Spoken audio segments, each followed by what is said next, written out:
Hello मेरी वाइटी family, मैं प्रीति। आज मैं आपको पीयूष नक्षत्र पीयूष नक्षत्र की पूर्णिमा पे मैं आपको सत्यनारायण भगवान की कथा सुनाने जा रही हूँ। Please like, subscribe and share. Please कथा को सुनिए। एक समय की बात है, नैमिषारण्य तीर्थ में सनकादिक 88,000 ऋषियों ने श्री सुत जी से पूछा, हे प्रभु, इस कलयुग में वेद विद्या रहित मनुष्यों को प्रभु भक्ति से किस प्रकार मिलेगी तथा उनका उद्धार कैसे होगा। हे मुनिश्रेष्ठ, कोई ऐसा तप कहिए कि जिसमें थोड़े समय में ही पुण्य प्राप्त हो और तथा मन वांछित फल भी मिले। यह कथा सुनने की हमारी प्रबल इच्छा है। सर्व शास्त्र ज्ञाता श्री सुत जी बोले, हे वैष्णवों में पूज्य, आप सब प्राणियों के हित की बात पूछिए। अब मैं उस श्रेष्ठ व्रत को आप लोगों से कहूँगा जिस व्रत को नारद जी ने श्री लक्ष्मी नारायण भगवान से पूछा था। और श्री लक्ष्मीपति ने मुनि श्रेष्ठ नारद जी से कहा था, यह कथा ध्यान से सुनो। एक समय की बात है, योगी नारद जी दूसरों के हित की इच्छा से अनेक लोकों में घूमते हुए मृत्यु लोक में आ पहुंचे। यहाँ अनेक योनियों में जन्मे प्राय सभी मनुष्यों को अपने कर्मों के द्वारा अनेक दुखों से पीड़ित देखकर विचार करने लगे कि किस यत्न करने से निश्चय ही मानवों के दुख का नाश हो सकेगा। ऐसे मन में सोचकर भगवान नारद ने विष्णु लोकों को गए। वहां श्वेत वर्ण और 4 भुजाओं वाले देवों को ईश नारायण जी का, जिनके हाथों में शंख चक्र गदा और पद्म थे तथा वरमाला पहने हुए थे, देखकर स्तुति करने लगे। हे भगवान, आप अत्यंत शक्ति से संपन्न है। मन तथा वाणी भी आपको नहीं पा सकती। आपका आदि मध्य अंत नहीं है। निर्गुण और स्वरूप सृष्टि के कारण भक्तों के दुखों को नष्ट करने वाला हो। आपको मेरा नमस्कार है। नारद जी इस प्रकार की स्तुति सुनकर विष्णु भगवान बोले, हे मुनि श्रेष्ठ, आपके मन में क्या है? आप किस काम के लिए आगमन हुआ है? निसंकोच कहो। तब नारद जी ने मुनि से बोले, मृत्यु लोक में सब मनुष्य जो अनेक योनियों में पैदा हुए हैं, अपने कर्म अपने अपने कर्मों के द्वारा अनेक प्रकार से दुखी हो रहे हैं। हे नाथ, मुझ पर दया रखते हो तो बताइए कि उन मनुष्यों को सब दुखों से थोड़े प्रयत्न से कैसे दूर हो सकते हैं। श्री भगवान जी बोले, हे नारद, मनुष्यों की भलाई के लिए तुमने बहुत अच्छी बात पूछी है। जिसके काम करने में मनुष्य मोह से छूट जाता है, वह मैं कहता हूँ, सुनो। सुनो, बहुत पुण्य देने वाला, स्वर्ग तथा मृत्यु लोक दोनों में दुर्लभ यह उत्तम व्रत आज मैं प्रेम वश होकर तुमसे कहता हूँ। श्री सत्यनारायण भगवान का यह व्रत अच्छी तरह विधि विधान पूर्वक संपन्न करके मनुष्य तुरंत ही यहाँ सुख भोग कर मरने पर मोक्ष को प्राप्त होता है। श्री भगवान के वचन सुनकर नारद मुनि बोले कि इस व्रत को करने का क्या फल है, क्या विधान है, किसने यह व्रत किया है और किस दिन यह व्रत करना चाहिए। हे भगवान, मुझे विस्तार से कहो। भगवान बोले, दुखों को, शोक आदि को दूर करने वाला यह व्रत सब स्थानों में विजय प्राप्त कराने वाला है। भक्ति और श्रद्धा के साथ किसी भी दिन मनुष्य को श्री सत्यनारायण की शाम के समय ब्राह्मणों और दीन बंधु तथा धर्म परायण होकर पूजा करे। भक्ति भाव से नैवेद्य, केले, फल, घी, दूध और गेहूं का चूर्ण सवाया लेकर, गेहूं के अभाव में साठी का चूर्ण, शक्कर अथवा गुड़ आदि ले लें तथा भक्ति भाव से भगवान को अर्पण करे। बंधु बांधवों सहित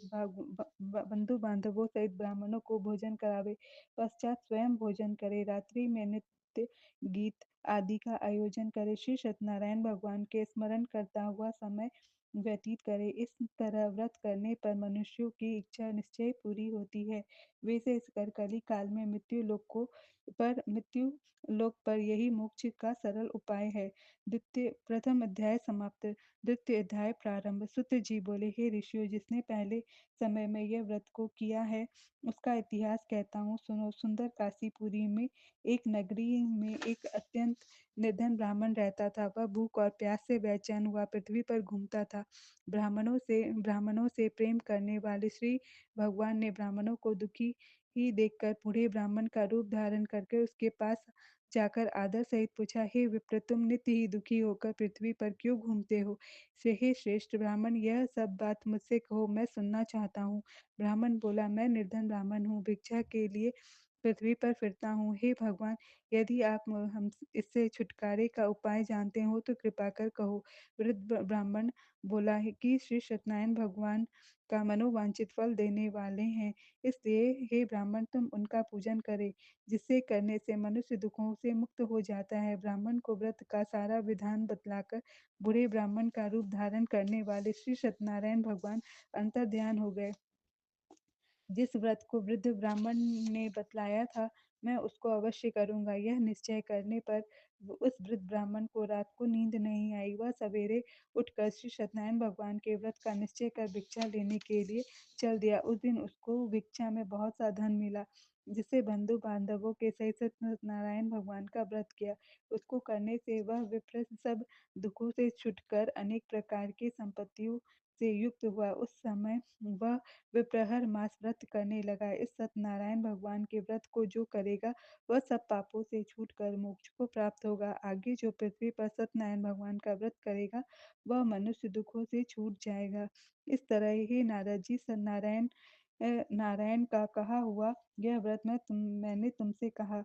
हे विप्रो, अब मैं और क्या कहूँ। ऋषि बोले, हे मुनीश्वर, संसार में इस विप्र इसे सुनकर किस किसने इस व्रत को किया, हम सुनना चाहते हैं। इसके लिए हमारे मन में श्रद्धा है। सूत जी बोले, हे मुनियों, जिस जिसने इस व्रत को किया है वह सुनो। एक समय एक वृद्ध ब्राह्मण धन और ऐश्वर्य के अनुसार बंधु बांधवों के साथ व्रत करने को तैयार हुआ। उसी समय एक लकड़ी बेचने वाला बूढ़ा आदमी आया और बाहर लकड़ियों को रखकर विप्र के मकान में गया। प्यास से दुखी वह लकड़हारा व्रत करते हुए देखकर विप्र को नमस्कार करके कहने लगा, आप किसका पूजन कर रहे हैं? इस व्रत को करने से क्या फल मिलता है? कृपा करके मुझसे कहो। ब्राह्मण ने कहा, यह सब मनोकामनाओं को पूरा करने वाला यह व्रत श्री सत्यनारायण भगवान का व्रत है, जिस उनकी कृपा से मेरे यहाँ धन और धान्य आदि की वृद्धि हुई है। विप्र ने इस व्रत को बारे में जानकर लकड़हारा बहुत प्रसन्न हुआ। भगवान का चरणामृत ले भोजन करने के बाद वह अपने घर को गया। लकड़हारे ने अपने मन में इस प्रकार संकल्प किया कि आज ग्राम में लकड़ी बेचने से जो धन मिलेगा उसी से मैं सत्यनारायण देव का उत्तम व्रत करूंगा। यह मन में विचार कर वह बूढ़ा आदमी लकड़ी अपने सिर पर रखकर जिस नगर में धनवान लोग रहते थे वह ऐसे सुंदर नगर में गया। उसमें रोज वहां पर उन लकड़ियों का दाम पहले दिनों से चौगुना मिला। तब वह बूढ़ा लकड़हारा दाम लेकर अति प्रसन्न होकर पके केले की फली, शक्कर, घी, दूध, दही और गेहूं का चूरन आदि श्री सत्यनारायण भगवान के व्रत की कुल सामग्री को लेकर घर पहुंच गया और अपने भाइयों को बुलाकर विधि के साथ भगवान की पूजा की और व्रत किया। इस व्रत के प्रभाव से वह बूढ़ा लकड़हारा धन, पुत्र आदि से युक्त हुआ और संसार के समस्त सुख को भोग कर वैकुंठ को चला गया। द्वितीय अध्याय समाप्त। तृतीय अध्याय प्रारंभ। सुत जी बोले, हे श्रेष्ठ मुनियों, अब मैं इस कथा को कहता हूँ, सुनो। पहले समय में उल्कापुरी नाम में एक बुद्धिमान राजा रहता था। वह सत्यवक्ता और जितेंद्रिय था। प्रतिदिन देव स्थानों पर जाता तथा गरीबों को धन देकर उनके कष्टों को दूर करता था। अपनी पत्नी कमल के समान मुख वाली और सती और साध्वी थी। भद्रशिला नदी के तट पर उन दोनों ने श्री सत्यनारायण भगवान का व्रत किया। उस समय वहां एक साधु वैश्य आया। उसके पास व्यापार के लिए बहुत सा धन था। वह नाव को किनारे पर ठहरा कर राजा के पास आया और राजा को व्रत करते हुए देखकर विनय के साथ पूछने लगा, राजन, भक्ति युक्त होकर चित्त से यह आप क्या कर रहे हैं? मेरी सुनने की इच्छा है, सो आप यह मुझे बतलाइए। राजा बोला, हे साधु, अपने बांधवों के साथ पुत्र आदि की प्राप्ति के लिए ये एक महाशक्तिशाली सत्यनारायण भगवान का व्रत व पूजन किया जा रहा है। राजा के वचन सुनकर साधु आदर से बोला, हे राजन, मुझसे इस सब विधान कहो। मैं भी आपके कथा अनुसार इस व्रत को करूंगा। मेरे भी कोई संतान नहीं है और इससे निश्चय ही होगी। राजा से सब विधान सुनकर व्यापार से निवृत्त हो वह आनंद के साथ घर गया और साधु ने अपनी पत्नी से संतान देने वाले इस व्रत का समाचार सुनाया और कहा कि जब मेरी संतान होगी तब मैं इस व्रत को करूंगा। साधु के ने ऐसे वचन से अपनी पत्नी लीलावती से कहे। एक दिन उसकी पत्नी लीलावती पति के साथ आनंदित हो सांसारिक धर्म में प्रवृत्त होकर श्री सत्यनारायण भगवान की कृपा से गर्भवती हो गई तथा 10वें महीने में उसे एक सुंदर कन्या का जन्म हुआ। दिनों दिन वह कन्या इस प्रकार बढ़ने लगी जैसे शुक्ल पक्ष का चंद्रमा बढ़ता है। कन्या का नाम कलावती रखा गया। तब लीलावती ने मीठे शब्दों में अपने पति से कहा कि आपने जो संकल्प किया था भगवान का व्रत करूंगा, अब आप उसको करिए। साधु बोला, हे विप्र, प्रिय कन्या के विवाह के पर यह व्रत करूंगा। इस प्रकार अपनी पत्नी को आश्वासन देकर वह नगर को चला गया। कलावती प्रति ग्रह में वृद्धि को प्राप्त हो गई। साधु ने जब नगर में सखियों के साथ अपनी पुत्री को खेलते देखा तो उसने तुरंत ही दूत को बुलाकर कहा, पुत्री के वास्ते कोई सुयोग वर देख कर लाओ। साधु की आज्ञा पाकर दूत कंचन नगर में पहुंचा। वहां पर खोज करके और देखभाल करके लड़की के लिए सुयोगवाणिक पुत्र को ले आया। उस सुयोग लड़की को देखकर साधु ने अपने बंधु बांधवों सहित प्रसन्न चित्त हो अपनी पुत्री का विवाह उसके साथ कर दिया, किंतु दुर्भाग्य से विवाह के समय भी उस व्रत को करना भूल गया। तब श्री भगवान क्रोधित हो गए और श्राप दिया कि तुम्हें दारुण दुख प्राप्त होगा। अपने कार्य में कुशल साधु बन या जमाता सहित नाव को लेकर व्यापार करने के लिए समुद्र के समीप स्थित रत्ना सागर पूर्व नगर में गया। वहां दोनों ने ससुर जमाई ने चंद्रकेतु राजा के उस नगर में व्यापार करने लगे। एक दिन भगवान सत्यनारायण की माया से प्रेरित होकर कोई चोर राजा का धन चुराकर भागा जा था, किंतु राजा के दूत को आता देखकर चोर ने घबराकर भागते हुए राजा के धन को वहीं नाव में चुपचाप रख दिया जहां वो ससुर जमाई ठहरे हुए थे तथा चोर भाग गए। जब दूतों ने उन साधु वैश्य के पास राजा के धन को देखा तो दोनों को बांध कर ले गए और प्रसन्नता से दौड़ते हुए राजा के समीप जाकर बोले, यह दो चोर हम पकड़ कर लाए हैं, देखकर आज्ञा दे। तब राजा की आज्ञा से उन दोनों को कठिन कारावास में डाल दिया गया तथा उनका धन भी छीन लिया गया। सत्यनारायण भगवान के शाप के द्वारा उनकी पत्नी का भी घर में दुखी हुई और जो घर पर धन रखा था चोर चुरा कर ले गए।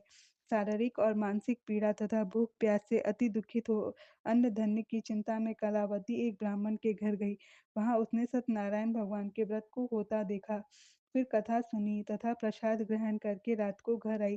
तब माता ने कलावती से कहा, हे पुत्री, अब तक कहाँ रही, वह तेरे मन में क्या है? कलावती बोली, हे माता, मैंने एक ब्राह्मण के घर में श्री सत्यनारायण भगवान के व्रत को देखा है। कन्या के वचन सुनकर लीलावती भगवान के पूजन की तैयारी करने लगी। लीलावती ने अपने परिवार और बंधु बांधवों सहित श्री सत्यनारायण भगवान का पूजन किया और वर मांगा कि मेरे पति और दामाद शीघ्र घर आ जावें। साथ ही प्रार्थना की कि हम सबका अपराध क्षमा करो। सत्यनारायण भगवान ने इस व्रत से संतुष्ट हो गए और राजा चंद्रकेतु को स्वप्न में दर्शन देकर कहा, हे राजन, दोनों वैश्य को प्रातः काल ही छोड़ दो और उन सबका धन जो तुमने लिया है वह दे दो, नहीं तो मैं तेरा धन राज्य पुत्र नष्ट कर दूंगा। राजा के ऐसे वचन कहकर भगवान अंतर्ध्यान हो गए।